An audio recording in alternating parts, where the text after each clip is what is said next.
గాస్పల్ని short వీడియోల్లో మాట్లాడేది ఎవరు చెప్పినా బిల్లీ గ్రహం గారే ఉండేవి. ధైర్యంతో, అతిశయంతో, దేవుని బట్టి అతిశయంతో చెప్తున్నాను. ఫస్ట్ టైం తెలుగులో గాస్పల్ని షార్ట్ వీడియోలోకి తీసుకొచ్చింది ఎవరు చెప్పినా ఈసీ. మళ్ళీ చెప్తున్నా, మన షార్ట్ వీడియోలు తీసుకొచ్చిన తర్వాత మళ్ళీ అందరూ పెట్టడం స్టార్ట్ చేశారు. నేను మళ్ళీ చెప్తాను, ఆలోచించు, దేవుని కొరకు ఏదో చేయాలండి. అలా ఆలోచించారు కనుకే ఆ థియేటర్లను బ్రేక్ చేశారు.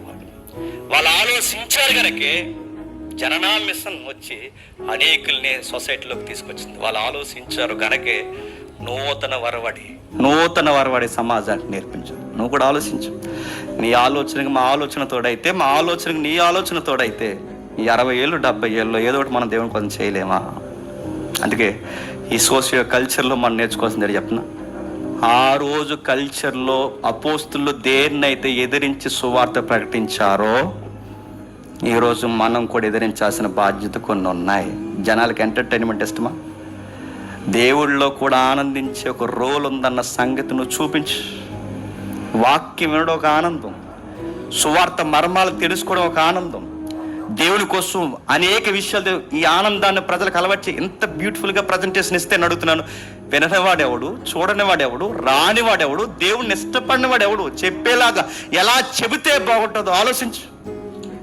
నిన్న మొన్న తమ్ముడు వచ్చాడు, ధవళేశ్వరం మీటింగ్ వెళ్తున్నప్పుడు ఆ తమ్ముడు వచ్చి నన్ను ఇంటర్వ్యూ చేస్తా అన్నాడు. ఇంటర్వ్యూ చేస్తున్నప్పుడు అడుగుతున్నా, ఇంటర్వ్యూ ఏంటి తమ్ముడు అని అడిగాను. ఇంటర్వ్యూలో మన సెట్ కానీ ఏంటంటే ఆ తమ్ముడు అన్న అలా కాదు, ఈ సమాజం అంతా రకరకాల ఇంటర్వ్యూలు చేసుకుంటున్నారు, రకరకాల మాటలు మాడుతున్నారు, అలా కాదు, నా వీడియోస్ ఒకసారి మీరు చూడండి, నేను ఎవరెవరిని ఇంటర్వ్యూ చేస్తా అంటే ఈ ట్రెండ్లో దావీదు ఉంటే ఈ సమాజానికి ఎలా ఆన్సర్లు చెప్తాడు, అదొక ఇంటర్వ్యూ. దానియేలు ఉంటే ఎలా ఇంటర్వ్యూలో ఆన్సర్లు ఎలా చెప్తాడు, అదొక ఇంటర్వ్యూ. క్రైస్తవ సభకు వస్తాడట, అక్కడ నిలబడతాడట, బయటికి వెళ్తాడట, అక్కడ రివ్యూ ఇస్తున్నాడు. ఏమని? సినిమా థియేటర్ రివ్యూ కాదు ఇది. ఎంత బాగా మారుస్తున్నాడు చూడండి. సినిమా థియేటర్ రివ్యూ కదా, అక్కడ నిలబడతాడు. ఈరోజు సేవకుడు గొప్ప ఉద్యమంతో బోధించాడు, సంఘంలో చక్కటి పాటలు పడారు. ఇలాంటి సభలకు వెళ్ళడం ఎంతైనా ఆశీర్వాదకరం. బాగోకపోతే బాగుందని చెప్తాడు, బాగుంటే బాగుందని చెప్తాడు. ఇలాంటి రివ్యూలు ఒక కొత్త ట్రెండ్ స్టార్ట్ చేశాడు. అలాంటి తమ్ముడు కొంతమంది ఇంటర్వ్యూ చేశాడు. మొన్న మధ్య రీసెంట్గా అన్నీ మార్చగలవు సాంగ్ రైటర్ని ఇంటర్వ్యూ చేశాడు. ఆ తమ్ముడే మొన్న వచ్చాడు, నేను కూడా ఇంటర్వ్యూ చేస్తాను, కొన్ని అడగాలి. నేను ఏం అడుగుతావేటని అడిగాను. అడిగితే క్రైస్తవ్యానికి మింగుడు పడిన మూఢనమ్మకాలు కొన్ని కలిసిపోయి వాటిని అడగాలనుకుంటున్నాను అన్నాను. నువ్వేం చేస్తావు తమ్ముడు అంటే, ప్రజెంట్ ఇక్కడే గైడ్ కాలేజీలో బీటెక్ ఏదో చదువుతున్నాడు.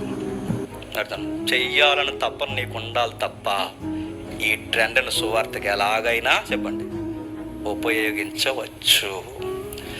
నీకుంటే ఒక ఖాళీ ఏంటి చెప్పనా, తొయ్యడమే.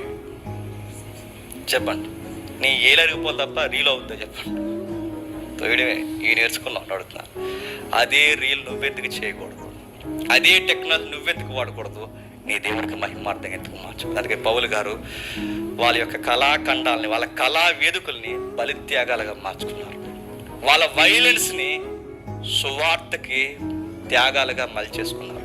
వాళ్ళ పులులతో, సింహాలతో ఖైదీలు చనిపోతుంటే ఆ ప్లేసులో మా ప్రభు కొరకు మేము చనిపోతామని చనిపోవడానికి ఇష్టపడ్డారు. రోమా సైనికులు కత్తిలెత్తితే పొడిసేయండి, ధైర్యంగా త్యాగాలతో మేము చనిపోతామని ప్రాణాలను తృణప్రాయంగా ఏం చేశారు.